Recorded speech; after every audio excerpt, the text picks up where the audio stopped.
ეს მანქანა არის დრაგისთვის რომ გავამზადეთ ძრავის გარდა ყველაფერი შევცვალეთ ტურბოები, კულერები, ყველაფერი რაღაცა ფაქტელიამები და ძრავის სტანდარტი იყო, მაგრამ დრაგზე კვალიფიკაციის დროს ორი პორშინი გატეხა. ჩატო ორი პორშინი. ჩამოვიტანეთ კოკა ნაწილები, რასპედულები, პრუჟინები, გილზები, შატუნები, პორშინები, ბოლტები, რაც კი ამი არის ძრავში, ყველაფერი ახალი ჩამოვიტანეთ, მაგასაც გაჩვენებთ ეგრე შხაპზე, ლიდერზევით, ფაროზე. ხო და ეხლა ვიწყებთ ამის დაშლას, რომ ავაწყოთ უკვე კოკა ძრავი. წინაზე დრაგზე რო ვიყავით, მახსოვს, ბიჭები იძახდნენ, რომ კაროჩე ამ მანქანის გამო ბევრი ჯიპი აღარ გამოვიდაო რა. გაუხდა ეს უგას. ხო, და ყველას ეშინოდა ამ მანქანის. რეალურად ვერაფერი ვერ ქნა, მანქანები დრომატური გავაფუჭეთ და ამიტომ მოგეშინიათ. ყოველთვის ჯობია გამოხვიდეთ, შეიძლება იყოს ჩქარი, მაგრამ რაღაც მომენტში გაფუშტეს და დრაგზე იმაზე გაიაროს, ბანზე გაიაროს, გაზომოს და რაღაც დრო დაწეროს, ეგ სხვა არის და ეგ შუქშინათან რო დადგები სხვა არის. აბა ამიტომ ნუ გეშინიათ ხოლმე რა, შუქშინათან ყოველთვის რეაქცია არის და ბევრი ისეთი ფაქტორია, რომ შეიძლება ჩქარმა მანქანამ მაინც ვერ გაგასწროს. ჩვენც დაგვიმართა იმ ხუთზე იგივე რაღაცა. ბევრად ჩქარ მანქანას შემთხვევით გავასწრებთ. 0.3 და 0.4 მიაცვედი წამი რო არის უკვე არაფერი არ არის რა, დიდი სხვაობა არ არის. როცა დროს ადარებ ერთმანეთს, კი ბატონო, ჩქარემ, როცა გვერდზე დადგებით და შუქშინას ელოდებით, ის 0.3 და 0.4 წამი შეიძლება თქვენ მხარეს იყოს და პირიქით გაახსნათ. ეს არის ოილ-ქეჩის დამცლი. რო გაივსება ოილ-ქეჩი, ამას გადაწევ და დაცლი. ეხა უფრო დიდი ოილ-ქეჩი. მომისმინე, ოილ-ქეჩი რა არის აუხსენო? ოილ-ქეჩი არის უკვე დიაფრაგმას აუქმნებ და ესე დიდწნევას უუბერავ და რაღაცა დიაფრაგმას აუქმნებ და საქშენი და გაუმავალი ჭუჭყი, ზეთი და რაღაცა უნდა ჩავიდეს ოილ-ქეჩში და იქ დაგროვდეს რომ უკან ძრავში არ ჩავიდეს. დიაფრაგმა მაგ ყველაფერს აკონტროლებს და უკან არ ასხავს რა. ანუ მაინც ცოტა იპარება და ინტეიქი ჭუჭყიანია ხოლმე. ეს არის რომ შიგნით აღარ შევიდეს ის ნაგავია, ამოსული ნაგავი რა. ჩადის რეზერვუარში და რეზერვუარიდან მერე ასხავ რა, რომ ძრავში აღარ ჩავიდეს. და როცა დიაფრაგმა არ არის გახეული ან არ არის, მერე უფრო მეტი ზეთი მოდის. ჭუჭყი რა. ეს მაგიტო ექსაჩი. ხო, ეს ყველაფერია, ეს მიშიმოტოს რადიატორები აყენია, CTS-ის ტურბინები აყენია, CTS-ის ისინი აყენია დამუფაიფები. აი, ყველაფერი შეცვლილი არის ამაზე. ერთი ძრავი არ იყო გახსნილი და ეხა ძრავსაც ძრავის კოვკა იქნება, ხო? კი. ეგერ მიდევს ყველაფერი ჩამოვიღოთ აგერ და ყველაფერი.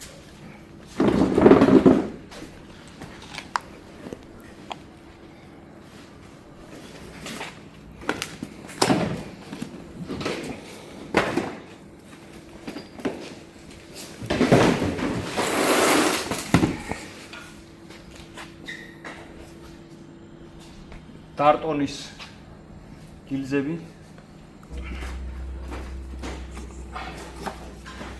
ეს არის პრუჟინები კალოკაში.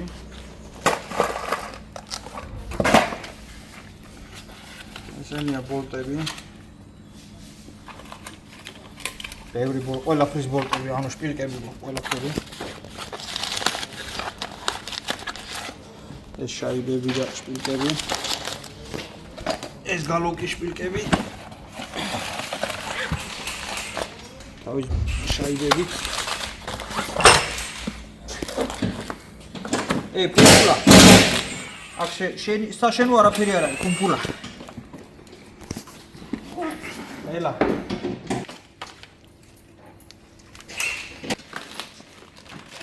ზაღლებსაც კი აინტერესებს. პუმპულა გადი. შატუნები. ეხლა წავედით შემდეგი ყუთი. ეს არის ოილ-ქეჩი, ოღონდ უფრო დიდი და უფრო ნავაროჩენი. აუ, ახალი. ეს შლანგები. ეს ოილ-ქეჩის სამაგრი და რაღაცეები. ეს კრაკლატკა. ანუ ეს ოილ-ქეჩის ყუთია რა. ხო. აქაც ბოლტები არის. ეს კლაპნის სალნიკები. კლაპნის სალნიკები, ოპა. ეს ამდენ ხანს გაძლებს. სპორტული. ეს რა არის? აქაც შპილკები. შემდეგ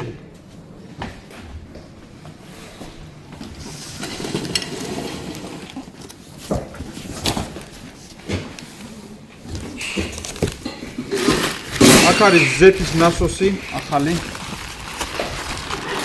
ამ მოტორების პრობლემა არის ზეთის ნასოსები. E58-ის და S58-ის პრობლემა არის ზეთის ნასოსები. რატო? პლასმასის გული აქ და ტყდება შიგნით და მე ზეთის წნევა და რავი 1000 რაღაცა E58. და ეს არის მეტალის, ხო? და უფრო გამძლე. E58-ზე ცალკე ჩავწერ მე მაგ ვიდეოს და მე არა ამ სერიაშია. ამ სერიაშია, აი ამ სერიაში. ესენია პორშინები. ეს კოლიცოებია თავისი. ნუ რა ყუთები აქ. ხო. ეცოდუა დასაყენებლად რა. CP Carlos პორშინებია. ეს როგორი ბრენდია ესე? ძალიან მაგარი. დიზაინი. მან დაწერია რისთვის გინდა რომ ზაზორი დააყენო. აჰა. და რა თავარია. Я могу сказать, сколько стоит. ო, $15,000. $15000 იღირს, ეხლა რასაც ვათვალიერებთ. თავის გამბაჟებით და ყოველ ჩამოტანით და ყოველ ტრანსპორტირებით. ნელა ძმა ეგ არ დაგივარდეს. თავის ინსტრუქციები მოყვება ყველაფერი. აჰა.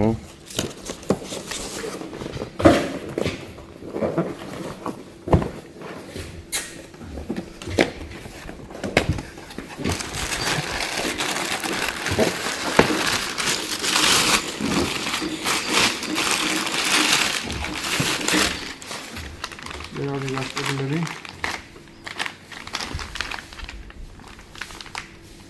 უფრო დიდი კულაჩოკებით, უფრო დიდი ფაზებით. აჰა. შემდეგ დრაგისთვის ეს მანქანა უფრო ხარი იქნება.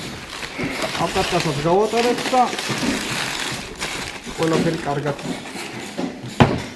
ეს ყველაფერი $15000-მდე დაждდა, ჩამოტანა, გამბაჟება ყველაფერი ყიდვა ასე შემდეგ. წინაზე ეს ძრავი რო გავაფუჭეთ, დრაგის კვალიფიკაციის დღეს რა, გადავარეკეთ ბიჭებთან და კაროჩე სტანდარტი ძრავი უცებ რო გვეყიდა, ჩაგვეყენებინა დრაგზე გამოსულიყავით, $10000 გირდა ქართული ძრავი რო გვეყიდა რა. ვიფიქრეთ რომ ერთ დღეში კი ამოვიღებდი, ჩავდებდი და დრაგზე გამოვიდოდით, მაგრამ $10000 გადავიხადოთ და მე ისე გაფუჭების პერსპექტივა და რისკი იყოს, ვერჩინოთ რა დაგვემატებინა და ეს ყველაფერი ჩამოგვეტანა რომ უფრო გამძლე ძრავი იყოს და უფრო მეტი ძალა გქონდეს და გადავწყვიტეთ რომ ის დრაგი გამოგვეტოვებინა, აღარ გამოსულიყავით იმანქანი, იმიტომ რომ მოტორი გაგვიფუჭდა და ჩამოგვეტანა ეს ნაწილები. და ჩემი აზრით სწორი გადაწყვეტილება მივიღეთ. ეხლა ავაწყობთ ამ ყველაფერს და გამოვა ძალიან მაგარი პროექტი. ე, კლადიშები. კლადიშებიც არის. კლადიშები, ყველა კლადიშია. ნუ ყველაფერი არის რა, რაც ზავში არის. ყველაფერი არის აქ. ამ შპილკებს, გალოკი შპილკებს. სუდი ის აქვს რომ როა აწყობ, ხო დაუჭერ, როგორც უწერია წესი და კანონი. დაუჭერ, ყველაფერს გააკეთებ. აპკაკას რო გაივლი, გალოკი რიშკები დაახალვა, გალოკის ბოლტები თავიდან გადაუჭირო. რატო? რავი. ეს ავტომარკეტ როა მაგითო? ხარხუნს ეგრე არა აქვს. თავიდანაა გადასაჭირი მე. მოკლედ, რაც შეეხება დიდი ხანი თავს ვიკავებდი B58 ძრავის განშტოებას, იმიტომ რომ ბევრს არ მოეწონება ეს ჩემი ვიდეო, ჩემი ნათქვამები B58-თან დაკავშირებით და მანქანებს ფასი დაუვარდება. ნუ ეს ეხება უკვე ბევრი ვისაც რომელსაც აქვს გავლილი B58 ძრავი, B58 და B58-46 ძრავის რა, 4 ცილინდრიან, 6 ცილინდრიან ახალ ძრავებს. წყლის სისტემა ნუ ყველა ვიცით რომ ეს ძრავი და რაღაცა გამძლეა და სოფლიო რეკორდებს ხსნიან და დადიან და ვიბერავენ ძალიან დიდ წნევას. მაგრამ ჩემს დასრულდა საათვარს. რაღაცა დაეხშო. მაგრამ წყლის სისტემა B58, 46 და 58 უფრო ცუდი აქვს ვიდრე N45 და ძველ მოდელებს. აგერ ეს ხელში მიჭირავს გალოკიდან გამოდის ეს პლასმასი და შლანგზე გადადის და მიდის მერე ერთი შლანგი სხვაგან მიდის, ერთი მიდის რადიატორზე. ესეთი პლასმასები ძალიან ბევრია. ზეთის ფილტრის კორპუსი პლასმასის აქვს, ეს გადამყვანი პლასმასის აქვს, შლანგები პლასმასის აქვს. პომპა ალუმინის აქვს, მაგრამ პლასმასის ნაწილებისგან არის აწყობილი და დროთა განმავლობაში სიცხე ახმობს და აფუჭებს და წყალს უშვებს. კორპუსო. კორპუსი და თერმოსტატიც პლასმასის აქვს და ხშირი პრობლემები აქვს. რო ჩახედავთ აქ ვიდეოში გაჩვენებთ, ვიდეო იმա გადაღებული ერთ-ერთ მანქანაზე, როგორ აპარებს წყალს და რო იცოდეთ თქვენს რას უნდა მიაქციოთ ყურადღება რა. აი ესეთი ნადები როცა აქვს, წყალი გაზდის ყველაფერს. ამიტომ ჩახედეთ ხოლმე და ყურადღება მიაქციეთ.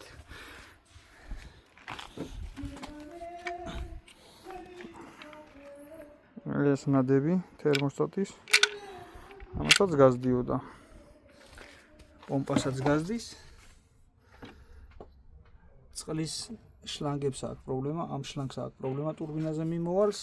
ზეთის ფილტრის კორპუსი აქვს პლასმასის და ეგეც ფუჭდება და ხშირად წყალი გაზდის. პლუს რადიატორი. ამ შემთხვევაში ამ მანქანას რადიატორი კარგია. აი ესე ძღვინდა. რო დახედავთ შლანგს და ესეთი გაყავისფრებული იქნება, ეგ იმას ნიშნავს, რომ დამწვარია და აღარ არის ის გამოსადეგარი. ცოტა ხანში გასკდება, წყალს გაუშვებს, გაიბზარება და ასე შემდეგ და შუა ქუჩაში შეიძლება სადღაც ბათუმში მიდიოდეთ, სადღაც შორგზაზე მიდიოდეთ და შუა გზაში დაგტოვოთ. ამიტომ რომ ჩახედავთ და იქნება გაყავისფრებული არა შავი ფერის, არის კიდე გარედან შავი არის, მაგრამ შიდა მხარე გაყავისფრებულია. თუ შიდა მხარე გაყავისფრებულია და გარედან შავი არის, ასე თუ ისე ცოტა ხანი კიდე სიცოცხლე აქვს შენარჩუნებული. გარედანაც უკვე რო გაყავისფრდება, აგერ არის ნიმუში, უკვე როგორ აქვს დაწყებული შეჭმა და დაფხნა ამ პლასმასის. ამიტომ ყოველთვის ყურადღება მიაქციეთ, შლანგებს, ფერს მიაქციეთ ყურადღება. როგორც გაყავისფრდება, სასწრაფოდ შეცვალეთ, რომ შუა გზაში არ დაგტოვოთ. ვიდეოები კი მაქვს ამ B48-ის და განახებთ. დანარჩენი ახლა B48-ზე კი ყველაზე მთავარი კიდე რაც არის, ზეთის ნასოსები. აქვს ძალიან სუსტი. ბევრი მიერეკავს, რომ აი ზეთს ვერ ვზომავ. შუა გზაზე ადის და ითიშება. ეგ იმას ნიშნავს, რომ ზეთის როცა არ იზომება, ან დაჭიკია გაფუჭებული, ან ზეთის მარეგულებელი სოლენოიდია გაჭერილი და წნევას ვერ არეგულირებს, ან ყველაზე ხშირი პრობლემაა ზეთის ნასოსის. უნდა შეიცვალოს ზეთის ნასოსი. შიგნით იბზარება, პლასმასია გული, იბზარება, ზეთის წნევას აპარებს და ზეთის წნევა აღარ აქვს საკმარისი. ზეთის გაზომვის მომენტი არის 2.5 ბარიდან 3 ბარამდე. ამ მონაკვეთში თუ არის, ზეთს გაზომავს. თუ არ არის და არ გაიზომება, ზეთი და შუა გზაში გაითიშება. პლუს ცხელ ძრავზე ნებისმიერი B48, 46, 48, N20, N55 და ასე შემდეგ ხალასტოი ხოძზე, თავისუფალ ბრუნზე, ცხელ ძრავზე 2.5 ბარზე ნაკლები არ უნდა იყოს. ხშირი პრობლემაა ამ B48-ების და B46-ების ნასოს პრობლემა, რომელიც წნევა დაბალი აქვს, 2 და 1, 2 და 2, 2, 1 და 1.6-იც მინახია. ჩეკს არ აგითებთ, არაფერს არ დაწერს, მაგრამ ზეთის დონეს ვერ გაზომავთ. და პლუს დროთა განმავლობაში დაბალი წნევა აქვს და მიაყოლებს და ძრავის დეტალებს ნელ-ნელა გაცვით. დიაგნოსტიკით ინახება ეგ წნევა კომპიუტერის დიაგნოსტიკით შეხვალთ, იქ აქვს ფუნქცია, რომ ზეთის წნევა რამდენია. თავისუფალ ბრუნზე, ცხელ ძრავზე 2.5-ზე დაბალი არ უნდა იყოს. ნუ ხანდახან მე ვიყავ 2 და 2480-70 ეგ არნიშნავს, რომ დაბალი აქვს რა. 2 და 4-დან 2 და 5-მდე, ნუ პატარაზე ცდომილება აქვს ხოლმე და აქეთ-იქით მოძრაობს. ამიტომ გაუფრთხილდით თქვენ GB-ებს, როცა B48-ს და B46 და 8-ს ყიდულობთ, თუ წყლის სისტემა გამოსული აქვს ხობიდან, იზდეცია. ყველაზე მთავარი მიზეზი არის ანტიფრიზი. თუ მასალა თვითონ მაგტრუპიების. მასალა ერთია ტემპერატურა და პლუს ანტიფრიზი. კიდე არის ტურბინის შლანგები, რაღაცები, ალუმინის შლანგები რაც არის, ისინიც იჭმევა.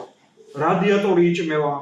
არასწორი ანტიფრიზისგან ჭამს ანტიფრიზი და მე ხურიტავს და მე ასხავს ყველაფერს და ტურბინის შლანგები შესაძლებელია წყლის გაგრილების, რადიატორი შესაძლებელია წყლის გაგრილების და ბევრი ისეთი რაღაცა, რაც უკვე პლასმასთან არ არის დაკავშირებული.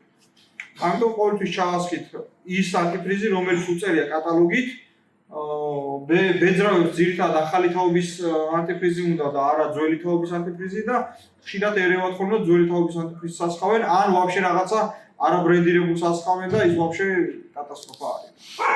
კი, ბევრი დარბის, მაგრამ ბევრი პრობლემა გამოჩნდა. წყლის სისტემა სულ პატარა პრობლემა დაეწყება. არის რომ ყველაფერი უნდა შეცვალო რა. მე 100,000-მდე გარბენიან მანქანაზე ესეთი პრობლემა არ გინახია. ესეთი რამე პრობლემა. 100,000-ის მერე ეწყება პრობლემა. მე ჯერ ჩემ პრაქტიკაში დაბალ გარბენიან მანქანაზე ესეთი პრობლემა არც ერთზე არ მქონია. ყველა ვინც იყო წყლის სისტემის პრობლემა და ვისიც გავაკეთეთ, ყველა იყო 100 კილომეტრის ზევით. ამიტომ თუ მანქანას ყიდულობთ 100 კილომეტრის ზევით, მაინც ვზად იყავით რომ მთელი წყლის სისტემა, რაც კი რამე აქვს, ყველაფერი შესაძლებელია და კარგ ძვირ ხარჯებთან არის დაკავშირებული. არ დამითვლია ესე და ვერ გეტყვი რამდენია ზუსტად, მაგრამ ბევრია, საკმაოდ ბევრია. როდესაც მანქანა ჩამოყავთ ამერიკიდან და ვერ ხედავთ წყლის სისტემა რა მდგომარეობაშია, ყოველთვის გადავამოწმოთ Carfax-ი და ნახეთ თუ უწერია Carfax-ში რამე წყლის სისტემასთან დაკავშირებული პრობლემები.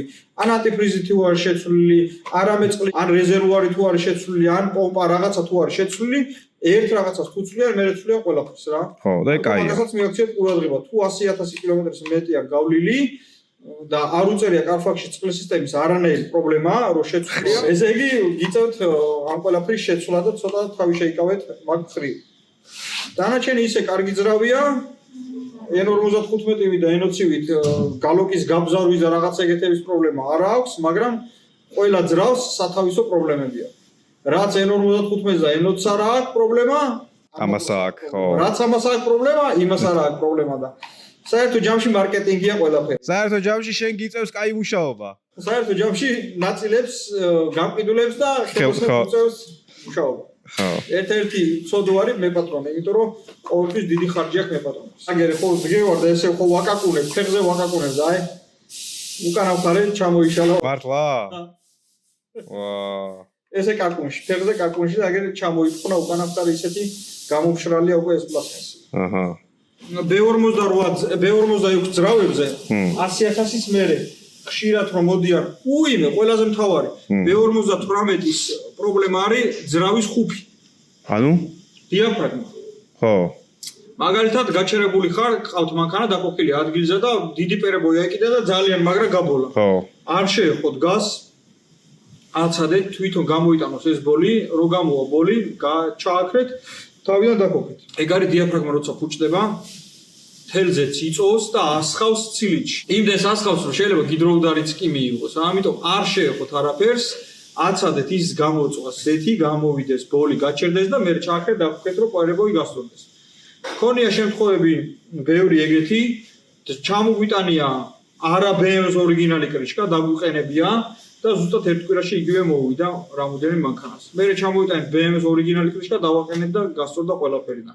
ამიტომ მაგასაც მიაქციეთ ყურადღება ხუფს რო შეცვლით, არა მარტო დიაფრაგმას, თლიან ხუფს რო შეცვლით, ეცადეთ BMW-ს ორიგინალი დააყენოთ, ჩემი გამოცდილებიდან გეუბნებით, იმიტომ რომ რამდენი არა ორიგინალი დავაყენე, არ დავასახელებ ახლა ბრენდებს, კარგი ბრენდები იყო, წამყვანი ბრენდები იყო. ერთ კვირაში გაფუჭდა. B48-ზეც იგივე რა, ხუფებში ეგეთ პერებოის რო ეკიდებს და მაგრა გაბოლავს, ხუფი არის შესაძლებელი. ეგეც ხშირი პრობლემა არის მაგმატორების. აგერა, ეხა სულ აი მივაწექი ეხა აგე და სულ დაიშალა ეს პლასმასი. ეს არის გამოშრალი პლასმასი, ეს არის ტემპერატურა და კილომეტრაჟი. და ესეთი რაღაცები ბევრი უყენია ამ ძრავებს. ხო და იმაზე B46-ზე ეხლა დავიწყებ და მე ხუთზე გადავედი და დამავიწყებ. ხო. რამდენი ავხადეთ და ხუფი შევცვალეთ, ყოველთვის იყო ცეპი დასლაბებული. მაგმატორებზე მე ცეპის პრობლემა არ მინახე. ვცვლით ცეპის დამჭიმს და ცეპი იჭიმება ეგრევე. ბევრ მანქანაზე იყო ესე, მოუხესანით ხუფი და უკანა მხარეს, ზედა მხარეს ამ ცეპი ხო უკანა აქვს. ცეპი იყო ეს ჩამოკიდებული რა და მოშვებული იყო. ცეპის დამჭიმს შევცვლით და იჭიმებოდა და პრობლემა არ არის და B46-ს და B48-ს ცეპის დამჭიმის პრობლემები აქვთ. ეგიმენაურიდან ოლებს? 3-დან 0-ს არა. 3-დან 0-ს არა. 3-დან 0-ზე ჯერ ეგეთი პრობლემა არ მქონია, რაც შემიცვლია ცეპი მოშვებული არ მქონია და ხშირად 4 ცილინდრიანებზე ძალიან ბევრზე შევცვალე უკვე ცეპის დამჭიმები. ხმა მოდიოდა ცოტა და ნუ რო ავხადეთ ხუფი, ცეპი ესე უტყავდა ზედა დამჭიმს რა. ამიტომ რა ვიცი, კი ვითომ კარგი და გამძლე ძრავია. არა ფულის დახარჯვა უნდა. მაგრამ კლიენტისთვის სამშველობა აქვს ხა იმას N59-ის პრობლემებში გადაიხდის ფულს თუ B58-ის ხო? ეხლა კიდე მან როგორ ეცე ბევრი ნახავთ ამ ვიდეოზე და იტყვით რომ ყავს ეგ მოტორი და არაფერი არ მოსდის. ხო. ეს არის ერთეულები რა. ხო. როგორი მოვლილია საერთო ჯამში აირის შლანგი საერთო ჯამში ძალიან სუსტი გარე დეტალები აქვს. მოკლედ წყლის სისტემა BMW-თვის პრობლემურია. ისევ. შევათა გაკეთებული რა. ჩემ სიმსონს გავლილი აქვს რავი რამდენი 1000 კილომეტრი და ესეთი არასდროს ამოვიდა. რომელ შენ სიმსონს? ვერცხლის. არა, მოდელი. კოდი. ეხა. ესეთი რაღაც არასდროს არ მოვა. ესე იგი რა შეეხება აირვას ჩამოვიდა გადახურებული, ძრავდაზიანებული წყლის სისტემის პრობლემა ჰქონდა. დარწმუნებული ვარ იქაც ვიღაცამ წყლის სისტემა შეეხო და ვერ დააჰაერა წესიერ და ძრავი გაახუჭეს, გადაახურეს. მეც რო ამოვიღეთ ძრავი, დავშალეთ, ნახეთ რაღაცეები იყო წყლის გადახურებისგანაც ხუჭდება, გალოკარი დაბრეცილი, პრაქტიკულად დამწვარი ეგეთი რაღაცეები, თურმო გახუჭებული იყო. ყველაფერი თელი ძრავი განვაახლეთ, ახალი ნაწილებით, კალენვალი შევცვალეთ, შატუნები შევცვალეთ, ყველაფერი შევცვალეთ. მოკლედ ახალი ძრავი ავუწყეთ, ახალი ტურბოთი. ეს არის 1 და 5 სამცილინდრიანი ძრავია. ხო. პლუს ჰიბრიდი არის და ნუ საერთო ჯამში 354 ცხენი ძალა აქვს რა. მაგრამ ეგ ჰიბრიდიც დიდი ხანი არ ყოფნის. ქალაქ შასიარული საცობში 30 კილომეტრი დადის და მერე ბენზინით დადის რა. მაგრამ აჩქარებად რაღაცა ყველაზე მაგარი ეფექტი აქვს ხმა. და კონკრეტ თორე ხალხს ეგუნება რომ გარეხმაზე იწახ. გარეთაც უკენია დინამიკა. მართლა? ხო, ერთი დინამიკა გარეთ უკენია, ერთი სალონში. და აი ეფექტი აქვს ხმის იმიტაცია აქვს რა, დინამიკები უკენია. ცილინდრა ზახმაუდა ხო? მაგრამ რო დააჭერ ისეთი ხმა ისვი რაღაცა სუპერკარში სპორტავი და იმ დღეს ბათუმში მივდიოდი ამ მანქანით და გვერდზე ბიჭები ამომიდნენ რაღაც მანქანით უკრა და ხელს მიქნევდა დააჭირე გაზ დააჭირე ერთი და სამ ერთ ახუც რა დავაჭირე დავაჭირე. ხიბულე? ხო და ხმა სერიოზული აქვს, მაგრამ ეგ ისე უილი ეფექტი არის რა, დინამიკი უკენია და უშევს რაღაცა მაგარი მანქანის ხმას რა. ვა. ხო და გავაგრძელებ ამ წყლის სისტემას. მოკლედ რეზერვუარები, ჩასასხმელები წინ უკენია, თემი დაანჩენი ყველაფერი უკანა აქვს რა, ანუ ჰიბრიდის მოტორი წინ აქვს, ძრავი და ყველაფერი უკანა აქვს, მაგრამ აი ეს შლანგები გადის, რავი, ყველგან გადის აქეთ რა და რო ავაწყეთ დავიწყეთ ჩვეულებრივი დაჰაერება ჯერ ჰიბრიდით, მერე ძრავზე და გადასულიყავი და ეს ჰიბრიდმაც მაგრამ მაწვალა რა. რო წავიკეთე მანუალი მერე ვაკუუმის აპარატით ისხმევა ამაში სითხე რა. თორე ისე შანსი არ არის ჰაერი დარჩება უეჭვი. ხო. და მერე ყველაფერს პრობლემას უქმნის და გადაახურებ და მოტორს გავხუჭებ ისე ის. ბევრი წვალების მერე დავაჰაერე ის რაფია ჰიბრიდის სისტემა და გადავედი ძრავზე. ახალი აწყობილი ძრავია. აბკატ ხოდა გაიაროს არ დამიკოქი. დავკოქე რაღაცეები შევამოწმე ოდნავ ჩემი ჭკუით დავაჰაერე, მაგრამ არ იყო დაჰაერებული რა. ისევ მანუალი გავხსენი, როგორ ჰაერდება უკვე ძრავის სისტემა. ჰიბრიდის სისტემას ერთი დღე გიო გააჩუმე რა. ჰიბრიდის სისტემას ერთი დღე ვეწოლე დაჰაერება და ბოლოს დავაჰაერე. მეორე დღე დავიწყეთ უკვე ძრავის სისტემის დაჰაერება და მანუალი იყო საოცრებ. 20 წუთიანი დაჰაერების რეჟიმი აქვს. ესეც ისე ვაკუუმით უნდა შეავსო წყალი და მერე დაიწყო დაჰაერება. მოკლედ 20 წამი მუშაობს. ახლა წყობილ ძრავს ვიძახი. ავაწყეთ და ჩავდგით. აბკატ კარგავული არ დაგიკოქი. მანუალში უწერია როგორ. მაგას სურათსაც დავდებ რა უწერია რა. ესე იგი უწერია 3500 აბოროტი. გეჭიროს გაზი 20 წამი, მერე ხალასტო აბოროტი და გეჭიროს 20 წამი. 15 წუთი არის ესე 3500 800, 3500 800. ბოლო 5 წუთი. 5500 აბოროტზე უნდა გეჭიროს გაზი. პოლნი გაზი გაყრილი გაქვს. ბოლომდე ახალ აწყობილ ძრავზე. პოლნი გაზი გაყრილი პედალზე და აჰაერებ ისე. ყველაზე მთავარი ის იყო რომ თავიდან რომ დავიწყე დაჰაერება, იქ ეწერა რომ შეიძლებაო ძრავის ტემპერატურა 117 გრადუსი ავიდესო და არ შეგეშინდესო. ჩაქრება მანქანაო და რო გაგრილდება 50-ო ჩამოსწება. მე ისევ გააგზელეო დაჰაერება. ნუ კაი დავიწყე დაჰაერება თავიდან და უყურებ ტემპერატურასთან 110, 112, 114, 117 და 118-ზე რო ავიდა უკვე მე ახალ წყობილ ძრავზე 118 გრადუსზე რატო უნდა ავიდეს, ხო? რო ავიდა 118 გრადუსზე და გაზი გაგვიჩნდა და ჩაქრა მანქანა რა და კომპიუტერმა თქვა რომ კაროჩე დააცადე რამოდენიმე საათი რომ გაგრილდება საათი? Через стати que era стати, შეჩემა. Საათი ნუ ო რო გაგრილდეს ძრავი რა 117 გრადუსიდან 50 გრადუსზე ხოლმე ჩამოვიდეს და რამოდენიმე საათი დაჭირდება. ნუ ველოდეთ ჩამოვიდა ისე გავაგზავნეთ დახაერება და მივედით ახლა იმ 5500 აბოროტიან. აი ესე ვიყავი რომ მე არ გასკდეს ძრავი რა. ასე ეგ თავი და გააკეთე და თაპირი გააყე.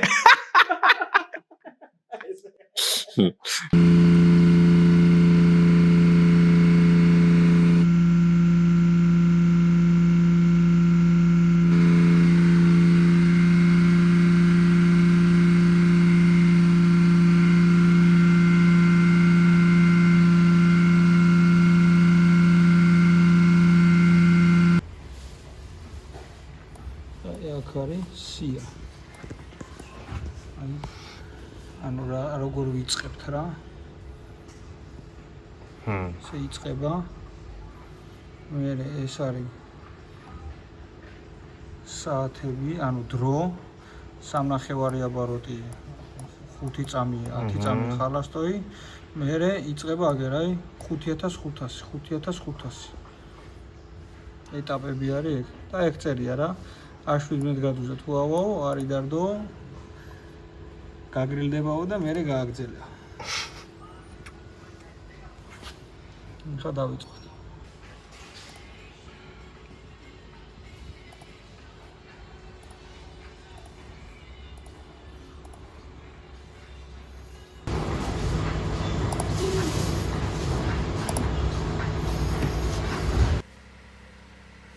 $3000 აბაროტზე აიყვანე. კიდე. როგორ დავამტყიო შენ რა კონტიო? 3000-დან 4500-მდე. კაია, გეჭიროს ეგრე.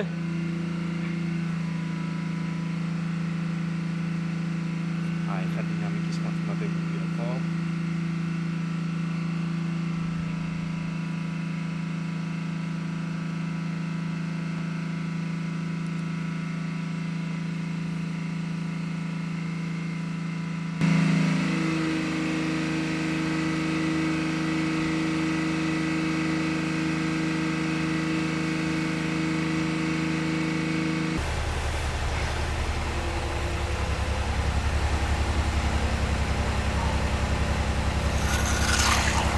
ესე იგი ავიდა 117 გრადუსზე. ესე იგი წყლის ტემპერატურა დაწყების დროს ავიდა 117 გრადუსზე, 118 გრადუსზე და ესე დროს გვაფრთხილებს რომ მაგ გრადუსზე აგერ წერია რა.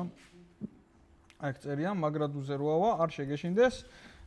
ავა მაგ ტემპერატურაზე ჩაქრება და თავისით გაგრილდება. 118-ზე როგორც კი ავიდა, ჩაქრა მანქანა და ეხა დაველოდოთ სანამ 50 გრადუსზე. არ ჩამოვა და რო ჩამო 50 გრადუსზე დავიწყებთ ისევ გავაგზელებთ დახაერებას. ამ შემთხვევაში ჯერჯერობით გავჩერდით ახლა ველოდებით გაგრილებას. აი თუ ვერ ერკვევით ამის წყლის სისტემაში და ვინმეს რამე ანტიკრიზის შეცვლა გინდათ, რამე შლანგი გაგისკდათ, ან რაღაცა მოხდა და წყალი გაღვარეთ, 10 კაცი არის ეგეთი მაქსიმუმ. აი ძალიან დიდი შანსია რომ ძრავი გადაახუროთ, რომ თუ ამის წყლის სისტემა შეეხეთ. ხო. ამიტომ არავის არ გირჩევთ, თუ 100% დარწმუნებული არ ხართ ამის წყლის სისტემაში ხელი არ მოგიდოთ. თორე უეჭველი ძრავს გადაახურებთ და მე ძრავი გექნებათ დასაკეთებელი, საყიდელი არავინ მაგდებული. შემიჩევა არის ესეთ მანქანასო დაინახავთ. ან კარგად ისწავლეთ მთელი წყლის სისტემა, მთელი დახაერება როგორ ხდება, ან ხელი არ მოგიდოთ ვაფშე. ვაუ. თორე შეიძლება მოტორი გააფუჭოთ და შეგეტენოთ მოტორი. ხელოსნებს გულისხმობ. მაგრამ რო გაიმართება, მე იდეალურია რა. დადის კარგად. ძალიან მაგარი სატარებელია დამორჩილების ხრივ, აი მოსახვევში ნებისმიერი სიჩქარით შედის, ყოველთვის არაფერი და წვრილი ბაგაჟები უკენია ასე თუ ისე სხვა მანქანებთან შედარებით. ისე მაგრა უხვევს მოსახვევში რომ რა. ჩარჯდომა გადმოსვლა ცოტა პრობლემური, ხო. ცოტა არაკომფორტული, მაგრამ ორი კაცისთვის იდეალური მანქანაა. უკანა აქვს სირენები, მაგრამ პატარა ბავშვებს თუ ჩავსვავ და ისიც შენც არაკომფორტულად ზიხარ და სკანი წინ დამიწიო რა. ბათუმში აფკატკაზე 500 კილომეტრი აქ გავატარე აფკატკა, პირველი აფკატკა, მე წავედი ბათუმში. ჩავედით 300 რაღაცა კილომეტრით გავიარეთ. მოვიდა მასკანები არ მოვიდა. ბათუმში ვიყავით ჩასული და რავი, მაგრამ მომეწონა ტრასაზე ამ მანქანით სიარული. ძალიან კაი სატარებელია. წვა რამდენია ძმა? წვა 6 და რაღაცა 6 და 1 მიწერდა მთელი გზა რა. ხო. წვა, ნუ ქალაქში თუ დადიხარ და დატენილი არის, ანუ ეს პლაგინიც არის რა. ბოლომდე რო დავტენე, დამჭირდა ეხლა ჩვეულებრივ სტეპსელში აქ დავტენე. სახელოსნოში დავტენე და მოუწია 6 საათი მოუწია დატენვა და დამიწერა 30 კილომეტრი გავლა. მარტო ელემენტით. მარტო ელემენტით რო იარო რა, დამიწერა 30 კილომეტრი გავლა და ქალაქში არის იდეალური რა, ეხლა საუდა გაიარო ქალაქში 30 კილომეტრი. პლუს საცობებში რაღაცეებში ტორმუზით რაღაც რო მიდიხარ, თვითონაც ტენის ტორმუზის დროს რა. მაგალითად აქედან ბათუმში რო წავედი, მთელი გზა იმამდე რიკოთამდე ბენზინით ვიარე და რიკოთზე რო გადავედი და დაღმართებზე დავიწყე სიარული, გადავიდა ელექტროზე, მთელი რიკოთიდან ქუთაისამდე დენით ვიარე, დაღმართზე ტენიდა მაგასაც რა, ელემენტებს ტენიდა რა. მაგალითად პუსპაზე ვიყავი 100 და უკანა გზაზე რო ჩამოვედი 10% დამიტენა ელემენტი პუსპის დაღმართზე. 10%? მო, ბევრია.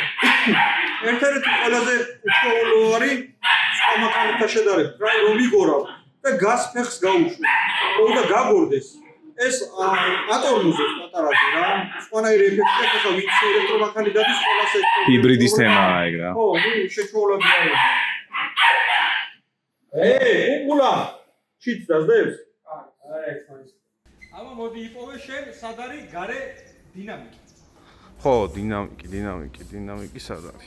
აქ ერთი გუშწელია. ეს გუშწელია. ორი ჩამწოლო. აქეთ, აი მეორე გუშწელი ეს არის. ბარე? ხო, ვერ მოგართი. აბა? კი გუშტელის ფორმა აქვს, მაგრამ დინამიკია. რას ლაპარაკ? რა უნდა აქ დინამიკა? ათენა გამოსცემს სასიამოვნო სპორტულ ხმას. ვა! ვიღაცას რო ამოგიდგება გვერდზე გონია რაღაცა ის სასწაული მანქანი. ხალასტოიზე იზავს? ხალასტოიზე არ შევა. აქტივს ძრავი აგერ აი, 3 ცილინდრიანი. აქ გვაქვს უკან ძრავი. დანარჩენი აი ეს წყლის სისტემა, ეს შლანგები ყველაფერი მიდის წინ უკანია რეზერვუარები და იქიდან მოდის აქ პომპები და რავი ჯანმრთელობა. კაროპკა სადაა? კაროპკა აგერ არის. აქ არის კაროპკაც, აქ არის ძრავიც. რა კაროპკა, რამდენი სიჩქარიანი? 6 სიჩქარიანი კაროპკა არის. ჩავწერო ჩავასხეთ წყალი. 40 ლიტრი ხო, ბატარეა ეს არის ბაკი, 40 ლიტრიანი ბაკი აქვს. მოკლედ ბაკი გავავსე და გავიარე 600 კილომეტრი. სავსე ბაკი. 40 litrით. 40 ლიტრი. აქ არის ელემენტები, აქ არის წინ ელექტროძრავი, რომელიც წინა საბურავებს ატრიალებს, უკანა საბურავებს ატრიალებს ბენზინიანი ძრავი და ჰიბრიდი როცა ირთვება არის წინა ელექტროძრავი, რომელიც ატრიალებს აგერ წინა თვლებს. ამ თვლებს ატრიალებს ელექტროძრავი, უკანა თვლებს ატრიალებს ბენზინიანი. იმ ვიდეოს მე ხა წეღა რო უყურებდით რაღაცას ვლაპარაკობთ დაჰაერებას და რაღაცებზე, იმის მე რამოდენიმე დღე გავიდა, ბევრი რაღაცა გავაკეთეთ, აპკატკა გავიარეთ, ეს კრიშა იყო გაფუჭებული, ლაკი დავასხვევინეთ, გავაკეთებინეთ და კარგად გამოვიდა. ვისაც კარბონის პრობლემა გაქვთ და ლაკის დასხმა გჭირდება, ძალიან მაგარი ბიჭი არის, drive motorsi არის დიღობში. მაგათმა გააკეთეს და მაგრა გააკეთეს. იმიტომ მთლიანად კარბონის კუზავოა და მზეზე იყო ლაკი დამწვარი. ეხლა ჩვენ აპკატკა გავიარეთ, გვინდა გავიაროთ, გავზომოთ დროები, აჩქარება 0-100, 100-200 და ეგეთი რაღაცეები 400 მეტრში რამდენი გაივლის. როგორც ვნახე, რავი, YouTube-ზე, ქართულ YouTube-ზე არის ეს მანქანები გატესტილი, მაგრამ დრო არავის არ გაუზომია რა. 0-100 არ გაუზომიათ, 100-200 არ გაუზომიათ, 400 მეტრი არ გაუზომიათ და მინდა გავზომოთ და გავიაროთ, ვნახოთ რა არის დრაგის მოწყობილობით. გავზომავთ, რა დროში ჩქარდება მანქანა. ეხლა ტენით რა შეეხება ამის დატენვას, სადღაც მთლიანად რო დაიტენოს, პირდაპირ სტეპსელში რო ვაერთებთ რა, დენის სახლის პირობებში რო ვაერთებთ, სადღაც 6 საათი უნდა ამის დატენვას. არ არის ეს fast charger. ხო, fast charger-ი არ არის და მთლიანად რო დაიტენება ელემენტი წერს 30 კილომეტრის გავლას. პერფორმანსის მხრივ ხო, რაც უფრო დატენილია, უფრო კაი ძალა აქვს. ხო და მაგიტომ მინდა დავტენო და ისე გავიარო და ვნახოთ რა მონაცემები ექნება ამ მანქანას აჩქარებაში. დანარჩენი გატესტილი გვაქვს უკვე რამოდენიმეჯერ დავაჭირეთ, კარგად ჩქარდება, კარგად მიდის, ხოლო როგორ ჩქარდება და რანაირად ჩქარდება, ერთად გავიარო და ვნახოთ. წავედით. ორი კაცი ვიქნებით მანქანაში, მე და გურავი ვიქნებით და შესაბამისად მეტი წონა გვექნება. ვიდრე უნდა იყოს მანქანა და ვნახოთ ორი კაცით რა დროში ვივლი. გამოვაძროთ დატენვა, ესე იგი დატენილი არის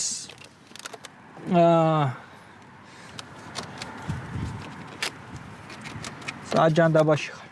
19 კილომეტრს წერს გავლას, ნუ ნახევარზე 1/4 არის დარჩენილი ელემენტის.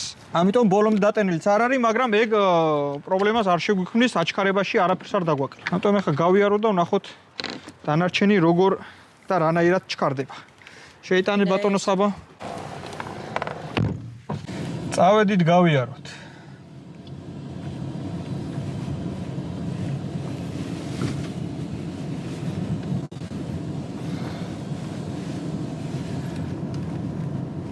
ვნახოთ რა შეუძლია 3 ცილინდრიან, ფუმფულა გაიწია არ გადაგიარო. 3 ცილინდრიან 1.5 ძრავს რა შეუძლია ვნახოთ. ტონა 500-ია ეს მანქანა, როგორც ნახე მონაცემები, 4 და 4-ში ჩქარდება 0-100. ამიტომ ეხლა ჩვენ ვნახოთ ფურცელზე რა წერია და რეალურად რა შეუძლია. დრაგის აპლიკაცია, ეგერ გვაქვს დრაგი, რითიც უნდა გავზომოთ აჩქარებები. ყველაზე მაგრამ აინტერესებს, რამდენი ხანია ამ მანქანით დავდივარ, აი ეს უჯრა ვისთვისაა გაკეთებული. ესე ამოვწიე, გავაღე რა. აი აქ ვერაფერს ვერ ხედავ. აი ესე ხო დევს, მაგრამ ესე უნდა გადმოვხედო, რომ აქ რაღაცა დავინახო, ესე როზი ვარ, არაფერი არ ჩანს და. რაღაც რომ მინდა ხოლმე, სულ აი ესე ვიქაჩები და აქეთ რაღაცეებს ჩალიჩო და. ვისთვის არის ეს მეგონი, შენთვის არის და ეს ჩემთვის არის ალბათ რა. კი. და ეს შენ რა დააშავე, მე დიდი უჯრა რომ მაგ და შენ პატარაა. თან ეს საჭიქეც არის იღება აქედან არის იღება? არა. ესე არის. საჭიქეც აქ ერთი კაცისთვის არის რა. უკან კი აქ ეს ორი საჭიქე, მაგრამ წინ ერთი აქ აქეთ. იქით არა აქ და ანუ გვერდზე როზი ხართ ორი ადამიანი და ორივეს რაღაცა ყავა გაქვთ, ჩაი გაქვთ, კოკა-კოლა, ფანტა გაქვთ. ერთი კაც ალბათ ფეხებში უაუდევს. ერთი კაც აქ უდევს და. აი ეს ცოტა რაღაცები აქვს. მე იმას ვიკეთე, ეს გამჭოლ ტორპედო მოგეს. ხო. წავედით. ჩვენ რო ელემენტი არ დაგვიჟდეს, გადავიყვანოთ სპორტში და დაიქოქა ძრავი. სპორტში გადაყავს ეგრევე იქოქება. კი ბატონო. ლაიფაკი არის ეგეთი. ხო, რო ელემენტი ესე გაგასწორებული სტენია უკან არწო კიდე? არა, კარგად ძივარ. ო. ის ამიტომ რომ არის ადგილი შენს უკან. ხო, მან პატარა ბავშვები ეტევიან, მან მეტი არავინ. აჰა, ესე აი კაკრას დაინახავ შენ რა.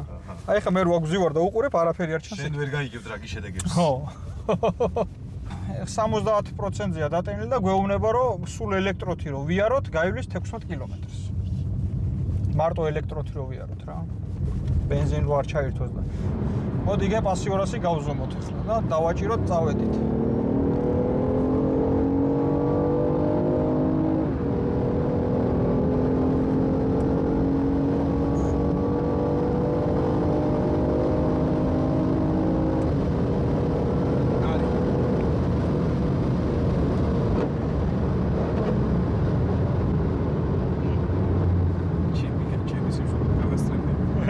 რამდენია? 13 და 91. 13 და 91, ორი კაცით კონდიციონერით. ხო.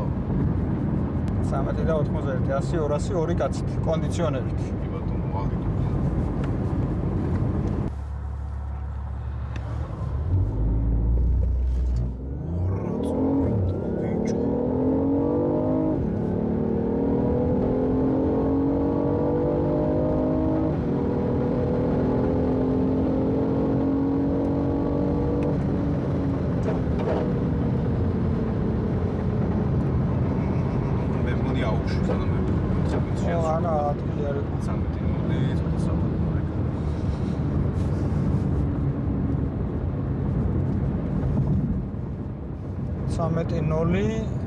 თითქოს გაშვებული მაქვს, არ ვიცი, კიდე ერთხელ გავზომავთ, 0-100 იყო 503.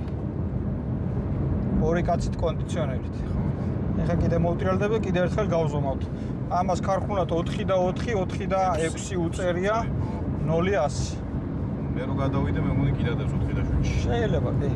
მაგრამ ყველაზე მთავარი, არ ვიცი ეხა ის ხმა ისმის თუ არა დინამიკებში, ანუ ტელეფონი თუ იჭერს იმ ხმას, რაღაცა ძალიან მაგარი სპორტული ხმა რო აქვს რა. ეგ რეალურად დინამიკები აქვს. სალონშიც და გარედანაც. და გარედანაც ეგ დინამიკის ხმა ისმის და ისე რეალური ხმა ეგ არ არის რა.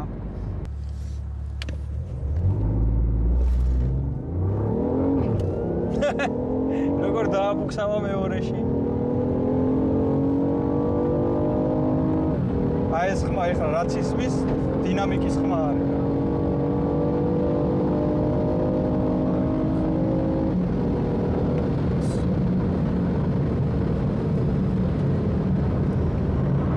აბა გავაჩეროთ.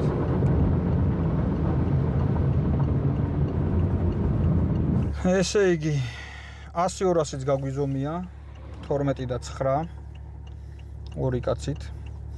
1/4 12 და 8 87 0-100 4/7 ეს უკვე მიახლოებულია ორიგინალთან. რა 90%. კონდიციონერიაზე ხარ ამდენ შვება?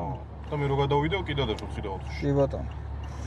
მე 0-60 ნუ ეგ არ არის არ გვაინტერესებს 100-200 0-200 17 და 7 1/2 მილი ეს უკვე გაზგაშვებული გვექნებოდა. ხო, კი, ორენჯი. გასაგებია. კაია, მომწონს. მაგარი საკაიფო მანქანაა, მაგარი სატარებელია და ყველაზე მთავარი რაც არის ეფექტურია ძალიან რა. აი ქალაქში რომ დავდივარ და სადაც არ დავდივარ, ეგ ავტობანზე რომ მიდივარ, ყველა ჩვენ გვიყურებს რა. ქალაქშიც ყველა ხელს ესე მიწევს ხოლმე მაგარია და სურათის გადაღებას თხოვენ და ყველას უხარია. ძალიან ეფექტური მანქანაა. ყველას გონია რომ ძალიან ჩქარი მანქანაა, იმიტომ რომ ვიზუალურად ისეთია რომ სპორტულად გამოიყურება, მაგრამ ეგრეც არ არის რა. აჰა, მარშრუტიდანაც აქეთ იყურებია. ნაკლი ისაა რომ ჩემ 6 ბავშვს ვერ ჩავსვავ მანქანაში. 6 კი არა, 2 ზრდასრულს ვერ ჩავსვავ. ორი პატარა ბავშვი ჯდება. იმ დღეს გეგა და არა, ლაშა და სალომე მეჯდა 5 წლის, 6 წლის და 7 წლის არიან ეგენი და ნუ უკან სამაგისო ადგილი არის, მაგრამ დანარჩენი ბავშვებს ვერ ჩავს. BMW-ს თემაში ნაკლი. BMW-ს თემაში ნაკლი მე მაინც მგონია რომ ამ მანქანაში სხვა ძრავი უნდა იდოს რა. ბევრად უფრო ჩქარი უნდა იყოს და ძალიან მაგარი მანქანა გამოვიდოდა რა. N45 მაგალითად. არ ვიცი, რამე ნებისმიერი ცოტა ჩქარი ძრავი რა.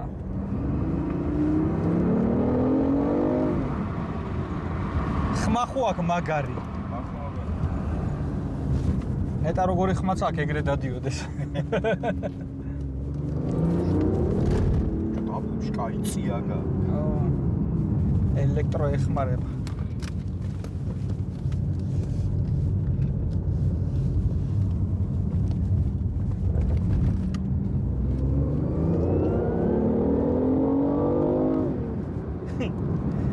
მაგრამ кайფობა მის ხმაზე. რა იყო დაგაბეს სად მე რამდენი ხარჯი.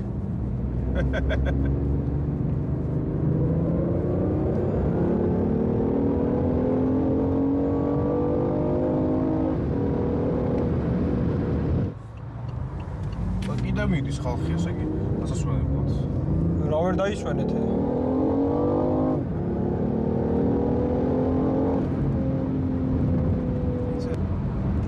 როგორ გიყურებენ რუსული მინდა ვიყო M3-დან.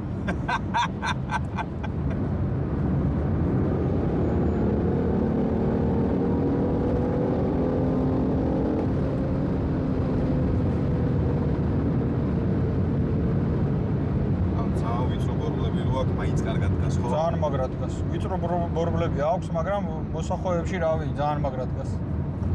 სუბუქი ტონა 500-ია ეხა.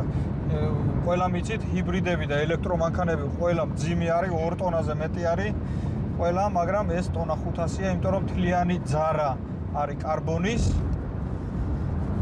და ხო, ერთი თლიანი ძარა არის.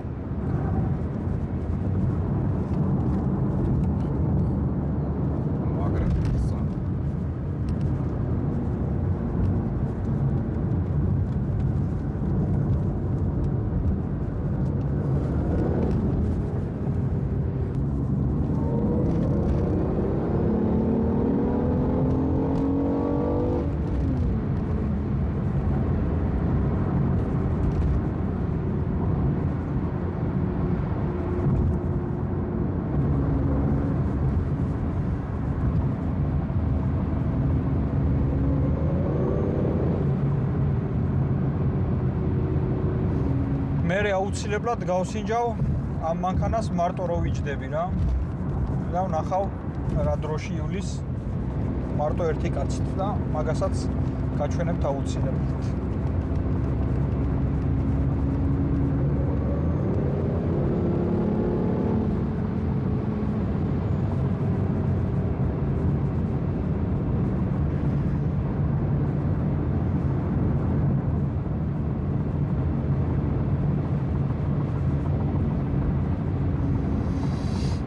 ჩვენ გაზოვებთ ეს იტენება.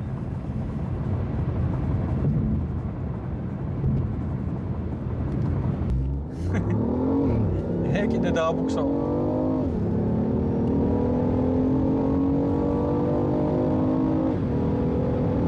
რაღაცა BMW აგვეკიდა.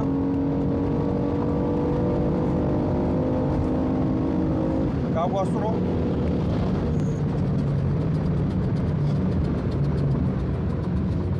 ზაშტნიკი გძმაო გამძვრალი. M4.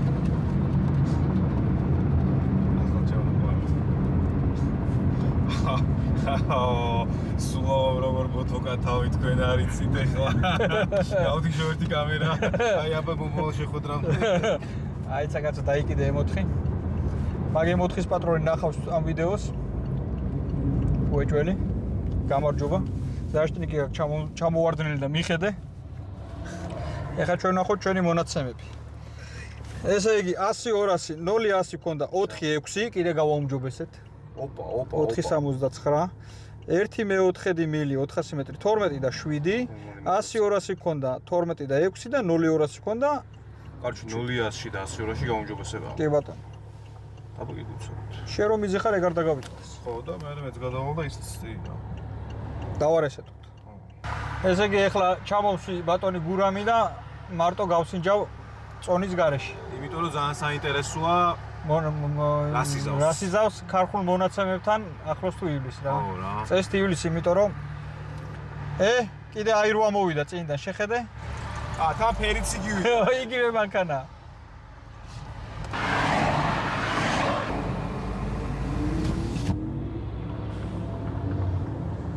აბა, წავედით.